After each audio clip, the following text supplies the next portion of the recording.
आपन खबरिया क वीडियो देखे खातिर सब्सक्राइब करी और इ बेल आइकन जरूर दबाएं। एमे कुछ कमी हो सकला, एमे कुछ हमार नकारात्मक भाव हो सकला कि क्षमा करिए लोग, लेकिन हमार पहला प्रयास हो कि हम भोजपुरी में राजनीति विज्ञान के पढ़ा सकीला कि नहीं। तो राजनीति विज्ञान में भोजपुरी में पढ़ावे का पहला जो हमारा अध्याय हो वो स्वामी श्रद्धानंद का हो। स्वामी श्रद्धानंद जी भारत का एक बहुत बड़ा चिंतक रहलन। 1856 में उनका जन्म भइल जालंधर में, पंजाब में। वो बड़ा मेधावी रहलन, बड़ा प्रखर रहलन, बड़ा श्रद्धावान रहलन। उनके ऊपर दयानंद के आर्य समाज का बहुत प्रभाव रहे। दयानंद का वेदों के और लौटो वाला जो उनका नारा रहल ना, वो श्रद्धानंद स्वीकार कैलन। उनकर ये बात रहल कि वेद ही भारत के या दुनिया के बचा सकल। उनकर ये चिंता रहल, सोच रहल कि अगर वेद के पूरी दुनिया स्वीकार कर ले तो दुनिया का मानवता जो न पूरी तरह से सुरक्षित हो सकला। रोग से, व्याधि से, कल्याण से, रोग से, व्याधि से सुरक्षित रह सकला और कल्याण कारक बन सकला।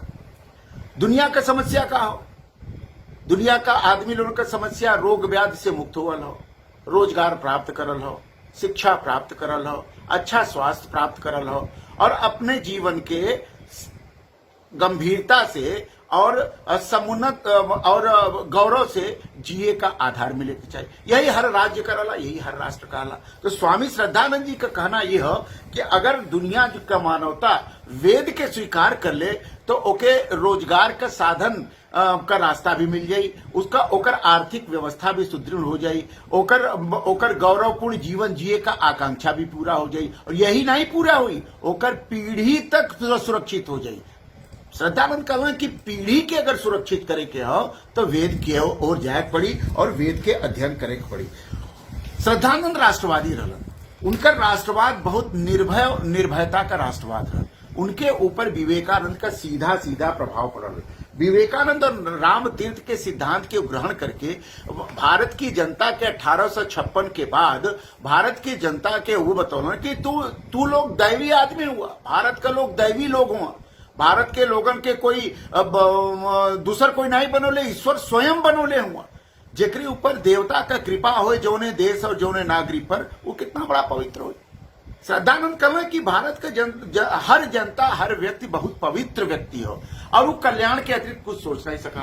तो श्रद्धानंद का जो इतना बड़ा विचार रहल, वो विचार बहुत व्यापक रहा। वो चाहत रहा कि स्वदेशी बने और ये भी चाहत रहा कि स्वदेशी जो वस्तु बने, जो गांव में कुटीर उद्योग बने, जो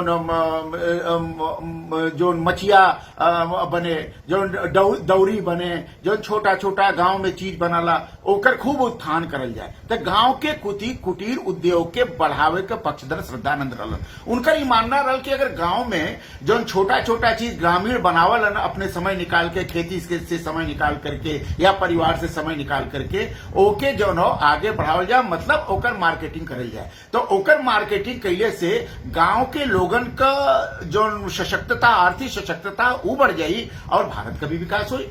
इतना बढ़िया काम श्रद्धानंद करन। श्रद्धानंद ये भी कहलन कि हिंदू, मुसलमान, सिख और ईसाई आज एक मंच पर आ सकलन। कैसे आ सकलन? ओकर रास्ता बतौलन कि हिंदू, मुसलमान, सिख, ईसाई में कोई टकराव नहीं बा, कोई झगड़ा नहीं बा, एक चीज पर मंच पर आ सकलन। वो मंच ही हो कि गांव का पंचायत मजबूत हो जाए। गांव का पंचायत ही हिंदू, मुसलमान, सिख, ईसाई के संयुक्त करे का एक बहुत बड़ा माध्यम हो सकला। एकरे खातिर सरकारन के चाहिए, राष्ट्रन के चाहिए कि गांव के पंचायतन के मजबूत करल जाए। उन्होंने वो एक बात और बड़ी बात करन कि आखिर में भारत के लोग विदेशी भाषा के काहे प्रयोग करलन, उससे उनके का मिला?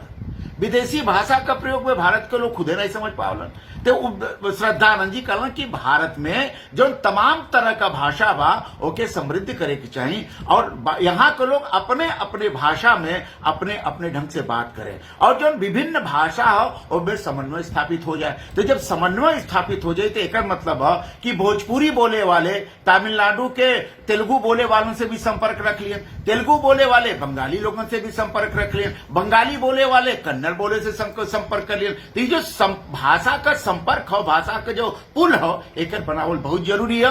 अगर भाषा का पुल हो जाए और सब आदमी एक एक भाषा अपने देश का कोई न कोई भाषा दूसरा मातृभाषा के अधिक सीख ले तो भारत में भाषा की एकता हो जाए। और भारत में भाषा के एकता करल बहुत जरूरी है। दूसरा सबसे बात करूं, जो मेला होला, जो त्योहार होला, जो धर्म ग्रंथ हो, कोई का धर्म का विरोध नहीं है, हर धर्म का सम्मान हो, लेकिन ओकर दूसरे के भी लोगों के अध्ययन करे के चाहिए। जैसे हिंदू धर्म का अध्ययन मुसलमान भी करें, ईसाई भी करें, सिख भी करें, सिख धर्म का अध्ययन हिंदू लोग भी करें, इस्लाम का कुरान का अध्ययन हिंदू लोग भी करें। तो ऐसे जो धर्मन के बीच में विभिन्न धर्मन के अच्छी चीज है सब जान जाई। एक तरह से श्रद्धानंद भारत में एक ऐसा पुनर्जागरण का या ये पुनर्सुधार के एक ऐसा चिंतन मिलन जो भारत के सांस्कृतिक रूप से बढ़ावे चाहते रहन और नैतिक रूप से बढ़ावे चाहते रहन। उन्होंने वो जो न परिवार का जो परिवार का कंसेप्ट है, परिवार का जो विचार है ओके मनलन और परिवार से ही भारत के एकता स्थापित हो सकला। तो दयानंद श्रद्धानंद के इतना बड़ा विचार रहल। अभी हम छोटा सा शुरू कैले ही, लेकिन अगले बार में अच्छे चिंतकन के भी हम भोजपुरी बढ़ावे प्रयास करम। देखा कैसन बनल है।